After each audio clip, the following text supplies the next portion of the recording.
Good morning everyone, and welcome to another video where I'm just going to talk about Tau, because I like Tau, and I like to talk. So, if you like those things, you're in the right place. A typical disclaimer, like, subscribe, all that good stuff, helps me out, makes me feel better about myself. Not that I need your validation. Maybe I do. So, yeah, I'm just going to keep doing this. I'm not the best player in the world. I am not the best modeler in the world. I'm not necessarily the best at anything, but I like Warhammer. I like the lore. I like playing. I do like modeling. And if you like those things and you want to hear someone talk about them a few minutes a day, subscribe, follow, like, comment, all those things so I show up and you can see me and listen to me talk about stuff related to Tau. Alright, let's get on to the good stuff. So, covering today, Breachers without a Devilfish, which I've been using because I don't have a Devilfish or any vehicles currently.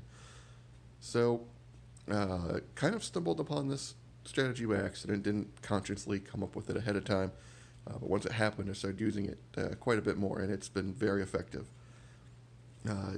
Instead of trying to charge the breachers upfield just to get in range of something and shoot it once and then die, which is what I had been doing, I got in a situation where some Death Watch Terminators dropped in behind my gun line, got a lucky charge, and tore through an entire squad of Fire Warriors on turn 2, and my breachers just happened to be in front of them, moving up the field just a little bit.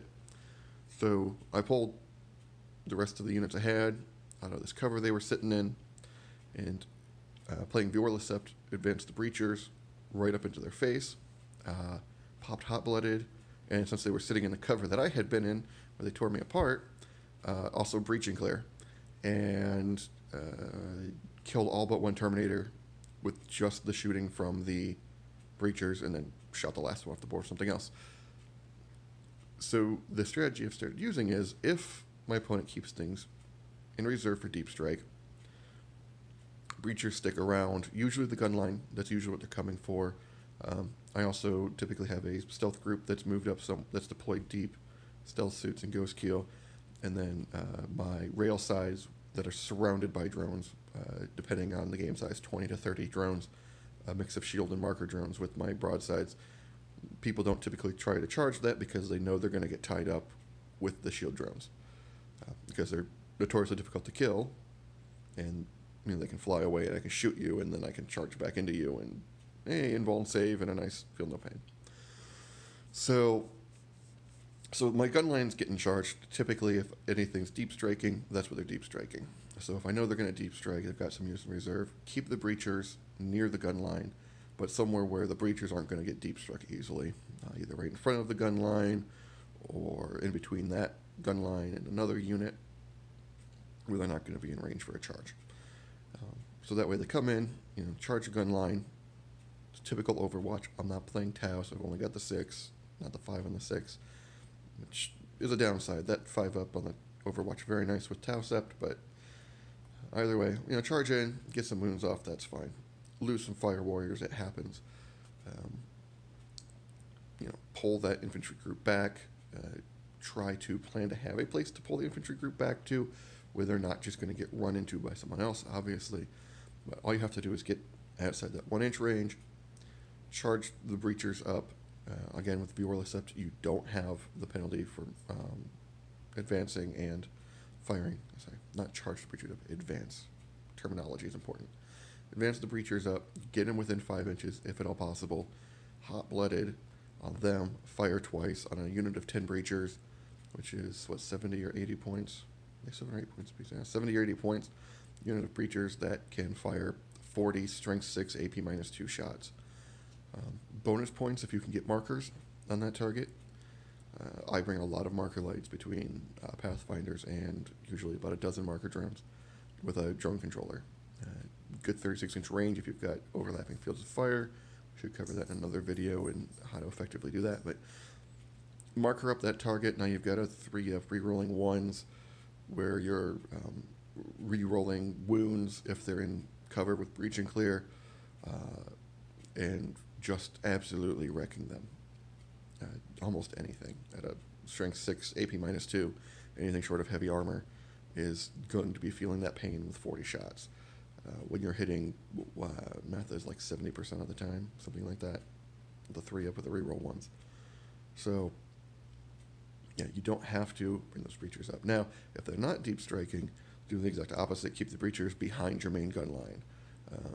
And if you do it right, and you're careful about it, because they will use that consolidation to type your breachers, and your breachers can't fire unless you have Dark Strider, the shooting retreat thing, fighting retreat that he has.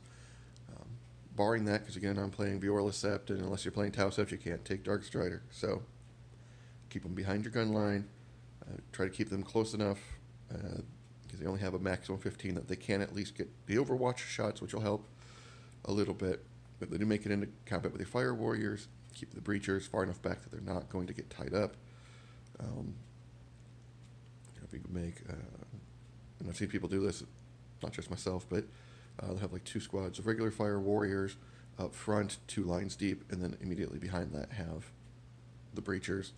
Just keep in mind that if they tear through enough of your Fire Warriors, they're going to be able to get right into your breachers. So, caution.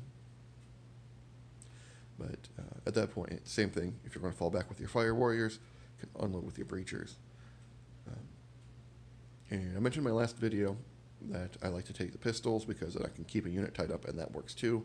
So it does give you some flexibility there as well. Maybe if you're being charged, a very chargy army that's doing multiple charges, you can set it up so, depending on how it works out. I've had like Slaneshi demons that charge up. Some of them make them charge, some of them won't. If you have pistols on some of your Fire Warriors, you can keep the ones that successfully made their charge tied up with your Fire Warriors. And if you have the space to get your breachers up, you can move your breachers up to whatever didn't get tied up and unload on them before they manage to get a charge off and do damage, because those armies are relying on making that charge to really be effective typically. So if you can destroy those, like Slaneshi demons being the one I'm familiar with getting charged at first turn, if you can, they'll advance as far as they can. They'll be fairly close, probably close enough that your move and your advance, you can get up there and get into that 5-inch range and unload. I do like the Zephyr's Grace on the Ethereal when I'm using the breachers.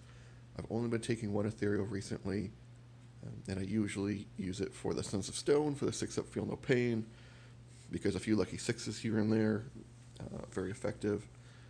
I've been running Anshi with the Viorla Sept. If you want to take 2 Ethereals, you can do both at the same time. If you're doing Viorla Sept or anything where you want to move a lot, Zephyr's Grace plus Feel No Pain, you can do both at the same time. But yeah, generally, anything you can do to get those breachers within 5 inches.